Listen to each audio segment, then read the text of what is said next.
यार ये सस्ते चलम सिलकोच बगैर बेइज्जती करवाए कहीं रुक सकते हैं नहीं रुक सकते। तुमने विरोध किया किसका? दलजीत दोसांझ का बड़ा विरोध किया तुमने।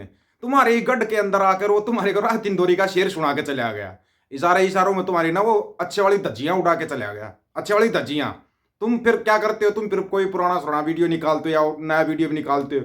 ये देखो शिव जी की भक्ति कर रहा है दलजीत दोसांझ, है ना? तुम फिर ऐसा कुछ निकालने लग जाते हो। आज दो सिंगरों की बात करेंगे। एक सिंगर दलजीत दोसांझ। दलजीत दोसांझ से याद आया होगा ना किसान आंदोलन। कोई कौन थी वो टंगना पंगना कुछ थी, उसने भी पंगा लिया था दलजीत के साथ। धज्जियां उड़ा दी थी। सबको पता ट्विटर के ऊपर जो धज्जियां उड़ाई थी दलजीत दोसांझ ने। दूसरा सिंगर है सोनू निगम। बड़ा ही वर्सेटाइल सिंगर है। उसके गाने बड़े अच्छे होते हैं। बहुत सारे गाने ऐसे जो सुनने में बड़े प्यारे लगते हैं। बड़े प्यारे गाने गाता है। सोनू निगम के सामने कौन था? प्रधानमंत्री मोदी जी, मुख्यमंत्री राजस्थान के। राजस्थान में बीजेपी गवर्नमेंट और इंदौर में भी बीजेपी गवर्नमेंट। इंदौर में बजरंग दल वालों ने झंडा उठा दिया, भाई हम दलजीत दोसांझ का शो नहीं होने देंगे, उसमें शराब परोसी जाती है, मीट परोसा जाता है। जैसे इनकी पार्टियां तो बगैर उसके हो जाती है ना। छोड़ो, वहां की लोकल एमएलए थी बीजेपी की, वो भी शामिल होगी विरोध करने में। ये बाहर विरोध कर रहे थे, अंदर जो कंसर्ट हो रहा है दलजीत दोसांझ का, उसने अच्छे वाले शेर सुना दिए इनको। रात इंदौरी का एक शेर है जो इनको बड़ी तकलीफ देता है। याद होगा ना वो, सभी का खून है इसमें शामिल, किसी के बाप का हिंदुस्तान थोड़े है। उसी शेर से शुरुआत कर दी तुम्हारी, उतार दी आरती। दूसरा सोनू निगम। सामने कौन कौन? प्रधानमंत्री, मुख्यमंत्री और सबसे बड़े इनके प्यारे मित्र जो सब कुछ है, गौतम अडानी। इनसे बड़ी तो कोई हस्ती होगी नहीं है इंडिया के अंदर। यही है मेन चीज तो, पीएम और अडानी। वो दोनों सामने बैठे थे और बड़े ही कंसर्ट जैसे ही खत्म होया, सोनू निगम ने ना बड़ी इज्जत के साथ तुम्हारी आरती उतारी। इज्जत के साथ आरती उतारी तुम्हारी। बड़ा पढ़ा लिखा और जेंटल बंदा है सोनू निगम, लेकिन दर्द देखो उसका कितना होगा इन बातों के अंदर। सुनो आप। नमस्ते। अभी मैं कॉन्सर्ट से आ रहा हूँ जयपुर में। अभी मैं खत्म ही अभी भी किया, राइजिंग राजस्थान। बहुत अच्छे लोग आए थे, बहुत सारा अच्छा प्रेस्टिजियस शो था। वर्ल्ड वाइड कोने कोने से लोग डेलीगेट्स आए थे राजस्थान की शान बढ़ाने के लिए। और सीएम साहब थे, यूथ मिनिस्टर, स्पोर्ट्स मिनिस्टर भी थे, सब काफ़ी लोग थे। अंधेरे में मैं सबको देख भी नहीं पाया, बहुत लोग थे। जब मैं शो के बीच में मैंने देखा कि सीएम साहब और बाकी भी जो लोग थे वो सब उठ के चले गए, और उनके जाते ही जितने भी डेलीगेट्स थे वो भी चले गए। सो मेरा ये एक निवेदन है सारे पॉलिटिशियन से कि अगर आप ही अपने आर्टिस्ट की कदर नहीं करेंगे तो बाहर के लोग क्या करेंगे? क्या सोचते होंगे? ऐसा तो कभी मैंने देखा नहीं कि अमेरिका में कोई परफॉर्मेंस कर रहा है और वहाँ का अगर प्रेसिडेंट बैठा होगा तो वो उठ के चला जाएगा वहाँ से। सुना किससे तुलना कर दी है और कहां तुलना कर दी है? अगर अमेरिका के अंदर शो हो रहा हो ना, प्रेसिडेंट बैठा हो, तो कभी उठ के नहीं जाता। थोड़ी बहुत तो शर्म आई होगी। पीएम सीएम जब उठ के चले, ठीक है ना, वो तो इसलिए उठ के चले भाई क्योंकि जो था ना मेन, वो था अपना क्या बोलते हैं, जब वो ही उठ कर चला गया। आगे और भी बहुत कुछ बोला उसने, उसके जाकर अकाउंट पर जाकर देखो, ठीक है। उसने आगे जो बोला ना वो सुनने लायक है, बड़े इज्जत के साथ। अगर आप लोगों को उठ के जाना होता है ना तो आप आया मत करो, या शो शुरू होने से पहले चले जाया करो। किसी भी आर्टिस्ट के परफॉर्मेंस के बीच में उठ के जाना ये बड़ी नाकदरदानी है, ये सरस्वती का अपमान है।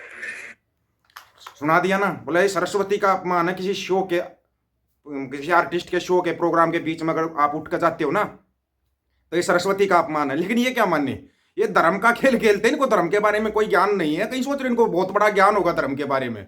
धर्म को ये ताश का पत्ता मानते हैं और ये चलते रहते हैं, उसके चाले चलते रहते हैं चाले। उसका तो कहना ही क्या है मेरे भाई, वो तो तुम्हारे काबू से बाहर का है। कौन? ये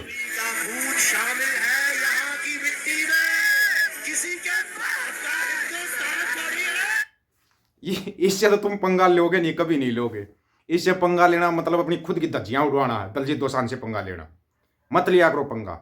आर्टिस्ट है ना, आर्टिस्ट, आर्टिस्ट वो होता है जो अपनी कलम से है ना पता नहीं कितनों को कहाँ पहुंचा देता है। याद होगा ना सिद्धू मूसेवाला, जिसकी कलम से बड़ी बड़ी सरकारें घबराती थी। बड़ी बड़ी सरकारों को डर लगता था पता नहीं आज वो क्या लिख देगा, क्या लिख देगा। वो होता आर्टिस्ट। आर्टिस्ट इसे कहते हैं। और आर्टिस्ट बोलते हैं जहां ना पहुंचे रवि वहां पहुंचे कवि। ये जो कवि होते हैं, लिखने वाले होते हैं, गाने वाले होते हैं ना, इनकी कलम में बहुत ताकत होती है अगर आप सही मायने में इनको देखो तो। सोनू निगम एक जेंटल बंदे की तरह आपको समझाया, आते क्यों भाई फिर तुम प्रोग्राम में, या प्रोग्राम करवाते क्यों हो? जब तुम्हारे को अपमान ही करना है किसी का, और जब तुम लोग ये अपमान करोगे तो फिर सम्मान कौन करेगा? तुम एक तरफ तो भाई बहुत बड़े हिंदू हिंदू हिंदू करते रहते हो, फिर एक हिंदू सिंगर प्रोग्राम कर रहा है और तुम उठ कर चल रहे हो बीच में। ये सरस्वती का अपमान नहीं है क्या? ये सरस्वती का अपमान नहीं है? उसने बड़े प्यार से बोला है, अगर जब आपको उठ के ही जाना तो आप आते क्यों हो प्रोग्राम में? आए किस लिए थे? बस थोड़ी सी हवा बनाने के लिए, ये दिखाने के लिए, देखो हम आए हुए हैं, यहाँ पे इतने बड़े सिंगर का प्रोग्राम हो रहा है। फिर उस सिंगर का अपमान भी क्यों करते हो? अपमान क्यों करते हो? नहीं तो लो पंगा दलजीत दोसांझ से, वो ऐसे ही करता प्रोग्राम। शुभदीप सिद्धू याद है? शुभदीप शुभदीप सिद्धू नहीं, शुभदीप, जिसका तुमने प्रोग्राम का विरोध किया था बॉम्बे में, उसके पोस्टर फाड़ दिए थे। आज देख लो वो कहाँ पहुंच रहा है, कहाँ पहुंच रहा है। एक ही गाने से तुम्हारी धज्जियां उड़ा दी उसने, एक ही गाने से धज्जी उड़ा दी, और ऐसी धज्जी उड़ा दी है, चबड़ा जवानी फिरे फिल्म भी ना चल दी, याद तो होगा ना उसका गाना। तो ये होते हैं आर्टिस्ट। आर्टिस्ट जो होते हैं ना, उनसे कभी पंगा नहीं लेना चाहिए। इज्जत करो, सबकी इज्जत करो, लेकिन तुम्हारी खुद की इज्जत नहीं है कहीं, तुम दूसरे की क्या करोगे? जब खुद की इज्जत होती बंदा तभी दूसरे की करता है। तुम्हारी खुद की कोई इज्जत है नहीं, तुम दूसरे की क्या इज्जत करोगे? खाक इज्जत करोगे तुम दूसरे की? ये तुम मतलब कि खुद का तो अपमान होना ही होना है। बड़े बड़े बेशरम तुम इतने हो कि तुम्हारे को शर्म नाम की कोई चीज नहीं, कोई कितना ही कुछ कह दे, कितना ही कह दे। तुम सबसे बड़े देश के ठेकेदार, धर्म के ठेकेदार, और तुम ही सबसे ज्यादा अपमान करने वाले। क्यों? बजरंग दल वाले बोले हम तो देश की रक्षा कर रहे हैं, इसका प्रोग्राम नहीं चलेगा, शराब परोसी जाएगी, मांस परोसा जाएगा। कौन से प्रोग्राम में परोसा गया? दलजीत दोसांझ ने परोसा था क्या? दलजीत दोसांझ बोलता लो भाई आओ पियो खाओ, वो तो अगला खुद नहीं पीता, बोलता मैं तो खुद नहीं पीता। फिर तुम प्ले गाने में शराब का इस्तेमाल कर, फिल्मों में दबा दबे शराब का इस्तेमाल। तुम्हारे जो सो कॉल्ड तुम्हारे हिंदू हीरो हैं वो शराब की एडवर्टाइजमेंट करते हैं, गुटखों की एडवर्टाइजमेंट करते हैं, तब तुम्हारे को शर्म नहीं आती? थोड़ी बहुत भी शर्म नहीं आती तुम्हारे को? बेशर्मो। क्यों? क्योंकि वो एक सिक्का सरदार है, उसने गाने में शराब का नाम ले दिया, बस जाट का नाम ले दे, क्योंकि पंजाब के तकरीबन गानों में जाट शब्द आता है। जाट शब्द आ जाए तुम्हारे को उससे तकलीफ हो जाती है, किस लिए जाट के ऊपर गया? क्यों नहीं करेंगे? क्यों नहीं करेंगे? अगले लिखते इस टाइप के गाने चलते हैं तो करेंगे, वो कलाकार है। लेकिन तुम क्या हो? तुम कलंकार हो, तुम इस धरती के सबसे बड़े कलंकार हो, और वो साबित कर दिया तुमने। ना तुम हिंदू के, ना तुम मुसलमान के, ना तुम सिख के, ना तुम ईसाई के, बस तुम अपनी कुर्सी कैसे भी करके बस कुर्सी बची रहे। चिपक जाओ इस कुर्सी के साथ, साथ लेके जाना ऊपर भी इस कुर्सी को, ऊपर साथ लेके जाना इस कुर्सी को। बार बार बताइए एक बात, ऊपर वाले की लाठी में कभी आवाज नहीं होती, पड़ती है ना जब बेबाव के पड़ती है, बता दिया है। नेशनल लेवल पे बड़े वाले बेशरम, इंटरनेशनल लेवल पर उससे भी बड़े वाले बेशरम हो तुम, उससे भी बड़े वाले बेशरम। और तुम्हारी कितनी ही आरती उतार दे कोई, तुम्हारे को कोई फर्क नहीं पड़ता। कोई इतने तुम मतलब के चिकने घड़े हो, तुम्हारे को कोई असर नहीं होता किसी के कुछ कहने का। लेकिन क्या करे, कहे बगैर रुका भी नहीं जाता, रुका भी नहीं जाता कहे बगैर, तुम्हारे को बोलना ही पड़ता आखिर माँ के। तुम्हारी कोई घर में तो इज्जत है नहीं, तुम्हारी घर में इज्जत नहीं तो बाहर इज्जत कैसी फिर तुम्हारी?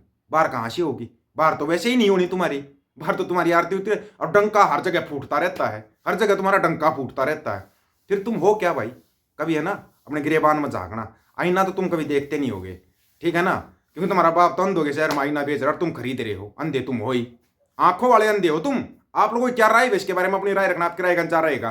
सभी साथियों को राम राम, नमस्कार, आदाब, सत श्री अकाल। वीडियो को ज्यादा से ज्यादा शेयर, चैनल को सब्सक्राइब और बेल आइकन को जरूर दबाना दोस्तों। ऑफिशियल दीपक फौजी यूट्यूब चैनल, बात हक और सच की करेंगे, हक सच की बात हम करेंगे। वीडियो को शेयर करने की जिम्मेदारी आप लोगों की। गज के आखो वाहेगुरु जी का खालसा, वाहेगुरु जी की फतेह।